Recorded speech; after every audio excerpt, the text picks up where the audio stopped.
আগামী সোমবার চতুর্থ দফার নির্বাচন হবে আসানসোল লোকসভা কেন্দ্রে, নির্বাচন হবে বর্ধমান দুর্গাপুর লোকসভা কেন্দ্রে। তার আগে প্রচারের শেষ পর্যায়ে এসে কার্যত ফুটছেন সমস্ত রাজনৈতিক দলের প্রার্থীরা। সমস্ত রাজনৈতিক দলের তরফ থেকেই ধামাকাদার প্রচার চালানো হচ্ছে। দলের শীর্ষ নেতা নেত্রীরা এসে প্রচার করছেন। সোমবার হাই ভোল্টেজ প্রচার হয়েছে দুর্গাপুরে। বিজেপির প্রার্থী দিলীপ ঘোষের হয়ে প্রচার করেছেন অমিত শাহ, অন্যদিকে তৃণমূল প্রার্থী কীর্তি আজাদের হয়ে প্রচার করেছেন তৃণমূল সুপ্রিমো মমতা বন্দ্যোপাধ্যায়। আর দুর্গাপুরের এই হাই ভোল্টেজ প্রচার পর্ব শেষ হতেই আসানসোলে ধামাকাদার প্রচার সারলেন আসানসোলের তৃণমূল প্রার্থী শত্রুঘ্ন সিনহা। বর্ণাঢ্য শোভাযাত্রার মধ্যে দিয়ে আসানসোল লোকসভা কেন্দ্রের অন্তর্গত বারাবণী বিধানসভা এলাকায় প্রচার করেছেন তিনি। বারাবণীর আছড়া তৃণমূল কার্যালয় থেকে একটি বিশাল রোড শো শুরু করেন তৃণমূল প্রার্থী এবং সেই রোড শো গিয়ে শেষ হয় রূপনারায়ণপুরের তৃণমূল কার্যালয়ের কাছে। আর এই প্রচারের মধ্যে রীতিমতো চমক দেওয়ার চেষ্টা করেছেন তৃণমূল কর্মী সমর্থকরা। তৃণমূল প্রার্থীর প্রচারে একাধিক চমক দেখা গিয়েছে, যার মধ্যে প্রচারের অন্যতম অঙ্গ ছিল লক্ষ্মীর ভাণ্ডার। বিভিন্ন মহিলাদের হাতে লক্ষ্মীর ভাণ্ডারের কাট আউট হাতে প্রচারে অংশগ্রহণ করতে দেখা গিয়েছে।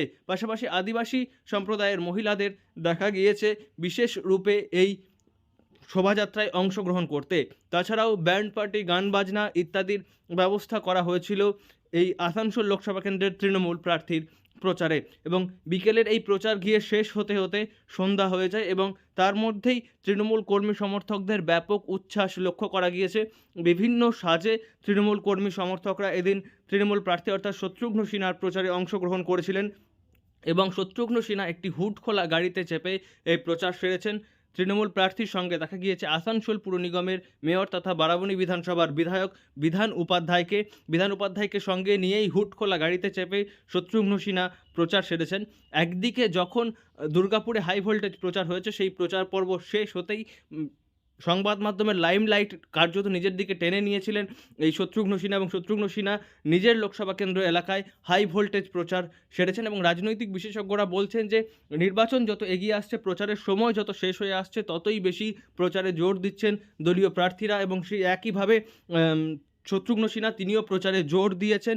এবং 2022-এর উপনির্বাচনে যেভাবে বিজেপির হাত থেকে এই লোকসভা কেন্দ্রটি তৃণমূলের হাতে চলে গিয়েছিল, সেই জয়ের ধারা অব্যাহত রাখতে চাইছেন তৃণমূল প্রার্থী এবং তৃণমূলের কর্মী সমর্থক নেতারা। এবং সে কারণেই আসানসোল শহরের বিভিন্ন জায়গায় ধামাকাদার প্রচার সারা হচ্ছে এবং সেই প্রচার হয়েছে বারাবণী এলাকাতেও।